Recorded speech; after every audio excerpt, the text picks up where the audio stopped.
नमस्कार दोस्तों, आज हम आपको डीएनए के बारे में बताएंगे। संपूर्ण जानकारी डीएनए के बारे में देंगे। सबसे पहले बताएंगे डीएनए होता क्या है। डीएनए जटिल आणविक संरचना वाला कार्बनिक रसायन है जो सभी प्रोकैरियोटिक और यूकैरियोटिक कोशिकाओं में पाया जाता है और कई वायरस में भी पाया गया है। और डीएनए जो है वो एक पीढ़ी से दूसरी पीढ़ी में आनुवांशिक लक्षणों को ले जाने का कार्य भी करता है। अब हम स्ट्रक्चर ऑफ डीएनए। दोस्तों, डीएनए अणु न्यूक्लियोटाइड से बना हुआ होता है।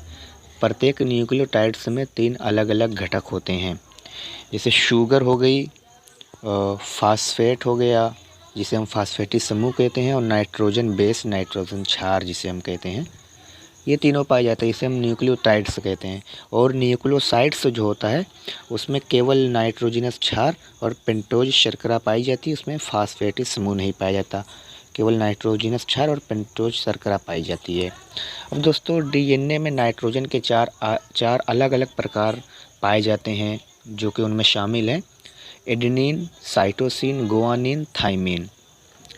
एडेनिन को हम ए से डिनोट करते हैं, साइटोसिन को सी से डिनोट करते हैं, गुआनिन को जी से डिनोट करते हैं और थाइमिन को टी से डिनोट करते हैं।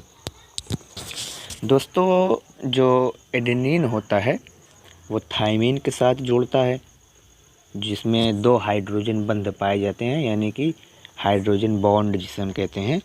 और गुआनिन जो है वो साइटोसिन से जुड़ता है, और साइटोसिन और गुआनिन के बीच 3 हाइड्रोजन बंध पाए जाते हैं।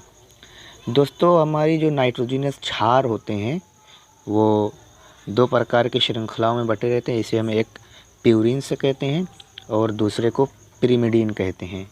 एक को प्यूरिन कहते हैं और दूसरे को पिरिमिडीन कहते हैं। प्यूरिन्स में जो होता है वो एडेनिन और गुआनिन होते हैं। प्यूरिन्स में जो एडेनिन और गुआनिन होते हैं, और पिरिमिडीन में जो है थाइमिन और साइटोसिन होते हैं।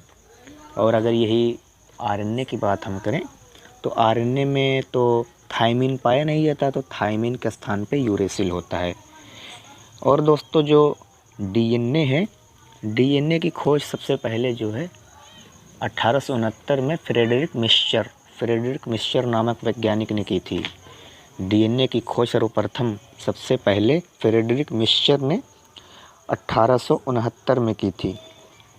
और फिर बाद में डीएनए का डबल हेलिक्स मॉडल वाटसन, क्रिक और विल्किंस नामक वैज्ञानिक ने 1953 ईस्वी में पेश किया था, और जिसकी खातिर इन्हें जो है सन 1962 में नोबेल प्राइज़ दिया गया था। ये बहुत ही इम्पोर्टेंट क्वेश्चन है सभी भी कम्पिटिटिव एग्ज़ाम के लिए, कि वाटसन, क्रिक एंड विल्किंस को जो है वो नोबेल प्राइज़ कब दिया गया था। तो वो 1962 में इन्हें नोबेल प्राइज़ दिया गया था। किनको दिया गया था? तो उनमें थे वाटसन, क्रिक और जो है विल्किंस, जिसमें वाटसन और क्रिक का नाम ज़्यादा फेमस है। तो दोस्तों, ये कुछ महत्वपूर्ण जानकारी थी जो है डीएनए के बारे में। और हम एक बात बताना आपको भूल गए कि डीएनए जो होता है वो उसका फुल फॉर्म जो होता है वो डीऑक्सीराइबोन्यूक्लिक एसिड होता है, और आरएनए का full form ribose nucleic acid होता है। तो ये डीएनए और आरएनए हो गया। तो डीएनए में जो पाए जाते हैं नाइट्रोजनस क्षार, उनमें एडेनिन, गुआनिन, थाइमिन और साइटोसिन। एडेनिन जुड़ता है किससे? थाइमिन से, और गुआनिन साइटोसिन से जुड़ता है। वीडियो देखने के लिए बहुत बहुत धन्यवाद। Thanks for watching.